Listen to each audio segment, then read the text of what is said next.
రాయలసీమ ఎత్తిపోతల పథకాన్ని ఆపేందుకు అనుమతించటం, భోగాపురంలో క్రెడిట్ చోర్ చేయటం అనే 2 విషయాల మీద ధ్వజమెత్తడమే కాకుండా, అమరావతి రాజధానికి సంబంధించి కూడా మాజీ ముఖ్యమంత్రి జగన్మోహన్ రెడ్డి ప్రస్తుత ముఖ్యమంత్రి చంద్రబాబు నాయుడు మీద తీవ్రంగా దాడి చేస్తూ ఉన్నారు. అమరావతిలో 3 రాజధానులు అనడం వల్ల, పనులు నిలిపేయటం వల్ల, వీటన్నిటి వల్లే వైసీపీ ఓటమికి ప్రధాన కారణమైంది అన్న అభిప్రాయం ఒకటి బలంగా ఉన్నప్పటికీ, దాంట్లో వాస్తవికత కూడా ఉన్నప్పటికీ ఒక కారణం అదేని, దాని విషయంలో తనేం తగ్గలేదు అని జగన్ చెప్పదలుచుకున్నట్టు కనిపిస్తుంది.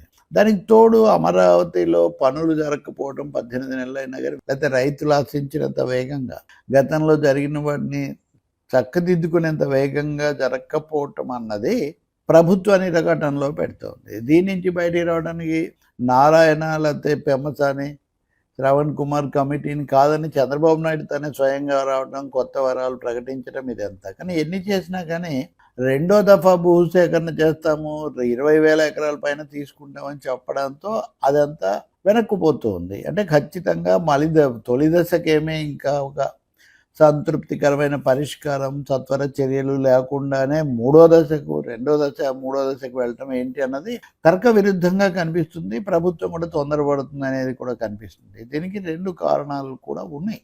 ఒకటి, ప్రభుత్వం వేగం పెంచాలనుకుంటుంది. రైతుల్లో చూస్తేనేమో గతంలో తాము ఇవ్వలేకపోయామనుకున్న కొంతమంది రైతులు ఇప్పుడు ఇవ్వాలి, ఇచ్చేస్తే తమకు మేలు లేకపోతే అని దీనికి వస్తున్నారు. దీనికి కూడా కారణం ఉంది. వైసీపీకి సంబంధించిన వాళ్ళే ఎవరో అంటున్నారు ఈరోజు నాతో విజయవాడలో ఉన్నప్పుడు. ఏమని అంటే, రైతులందరూ తీవ్రంగా తిరగబడుతున్నారు భూములు ఇవ్వడానికి అనే వాదనలో వాస్తవం లేదు, అసంతృప్తి ఉంది, అలజడి ఉంది, మీరు చెప్పిన మాటలు నిలబెట్టుకోలేదు అనే ఆగ్రహం కూడా ఉంది. సిఆర్డీ అవినీతి అనేది ఇట్లాంటివి కూడా వాళ్ళు ఫిర్యాదు చేస్తున్నారు.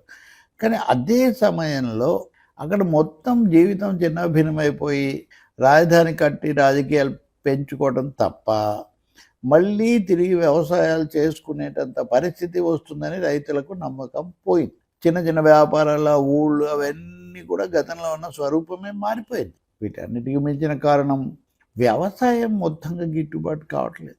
ఒకప్పుడు అక్కడ మంచి భూములు చాలా లాభాలు వచ్చిన మాట నిజమైనా ఇప్పుడు చాలా కష్టంగా ఉంది. అంటే కనీసం 2 లక్షలు పెట్టుబడి పెడితే ₹1,00,000 వస్తుంది అదనంగా అనే గ్యారంటీ కూడా లేదు. ఈ లోపల ప్రకృతి వైపరీత్యాలు, ప్రభుత్వ విధాన నిర్ణయాలు, వీటన్నిటి వల్ల రైతు బాగా భారం మోస్తుంది. ఈ భారం మోస్తున్నది అమరావతి ప్రాంతంలోనే తీసుకుంటే మాగాని భూమి పర్వాలేదు, కానీ మెట్ట భూమి అనేది అస్సలు సాగుకు లాయక్ కాదు.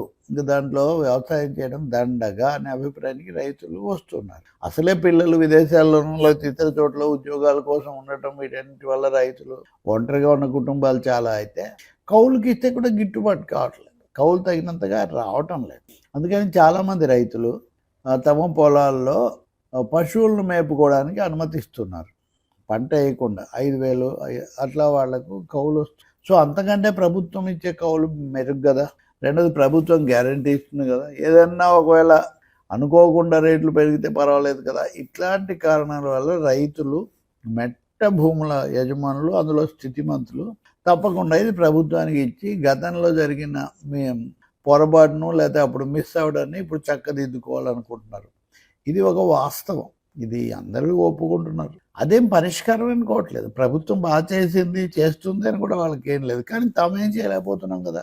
ఆ భూములు బీడు పెడుతున్నారు, ఆ భూముల్లో పశువులు మేపుతున్నారు, మేపడాన్ని తాము ఒప్పుకుంటున్నారు. కాబట్టి ఇంతకంటే ప్రభుత్వం తీసుకుంటే ఏదో ఒకటి జరిగితే వస్తే వస్తుంది కదా అనే భావం వాళ్ళను అటు నడిపిస్తుంది. కానీ ఈ మొదటి దశ ల్యాండ్ పూలింగ్ అనుభవం చూసిన తర్వాత రెండో దశలో కూడా ఏదో వేగంగా జరుగుతుందని ఎవరు అనుకోవట్లేదు. వీళ్ళెవరిలో ఆ నమ్మకం కూడా లేదు. కానీ వైసీపీ వాళ్ళు రైతులు ఇవ్వడం లేదు, రైతులు వ్యతిరేకంగా ఉన్నారని చెప్తున్న ఆ వ్యతిరేకత కూడా లేదు, ముఖ్యంగా మెట్ట భూముల యజమానుల విషయంలో. కానీ నిన్న ఎప్పుడైతే రెండో దఫాకు రైతుల నుంచి కొన్ని ప్రశ్నలు, కొన్ని ప్రత్యామ్నాయ సూచనలు ఇవన్నీ వచ్చాయో ఖచ్చితంగా వాదనకు బలం చేకూరిందన్న అభిప్రాయం వైసీపీ వాళ్ళు ఏర్పడిన దాన్ని మించి వాళ్ళు ప్రచారం కూడా చేస్తారు. అందుకని జగన్మోహన్ రెడ్డి ఈరోజు మీడియాతో మాట్లాడినప్పుడు అమరావతి మీద ఏ ఒక్క రోజు కంటే తీవ్రమైన వ్యాఖ్యలు చేశారు. అమరావతికి 1,00,000 కోట్లు కావాలంటారు, ఎక్కడి నుంచి వస్తాయని గతంలో అనేవాళ్ళు. కానీ ఈరోజు అయితే ఇంకా కొంచెం ముందుకెళ్ళారు. ఒక్కొక్క ఎకరా భూమిని డెవలప్ చేయడానికి, మౌలిక సదుపాయాలు కల్పించడానికి 2 కోట్లు ఖర్చు అవుతుందని చెప్తున్నారు కదా. ఇప్పుడు 50,000 ఎకరాలు తీసుకుంటే దీనికి ఎకరాకు 2 కోట్ల చొప్పున 1,00,000 కోట్లు కావాలి. అంతకుముందు తీసుకున్న దానికి 1,00,000 కోట్లు కావాలి. అంటే 2,00,000 కోట్లు ప్రభుత్వానికి ఎక్కడి నుంచి వస్తాయి? దీనివల్ల ఎవరికి మేలు? కాబట్టి 2,00,000 కోట్లు లేని, అవి కూడా లేకుండా ఈ తలపెట్టడం అనేది దుస్సాహసం. ఇది జగన్ మొదటి పాయింట్. ఈ రెండో పాయింట్, నదీ తీరంలో రివర్ ఫ్రంట్లో కనీసం ఇల్లు కూడా వేసుకోకూడదు అని పర్యావరణ నియమాలు చెప్తున్నాయి, కేంద్ర శాసనాలు చెప్తున్నాయి.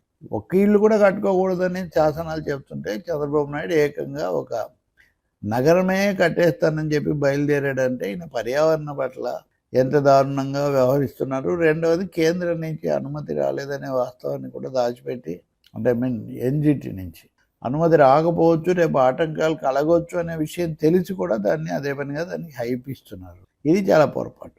పాయింట్ నెంబర్ 3 పాయింట్, అమరావతి అనేది గుంటూరుకు కృష్ణాకు 40 కిలోమీటర్ల దూరంలో ఉంది. ఈ కట్టే రాజధానిని దానికో దీనికో అనుసంధానం చేసుంటే చాలా బాగుంది.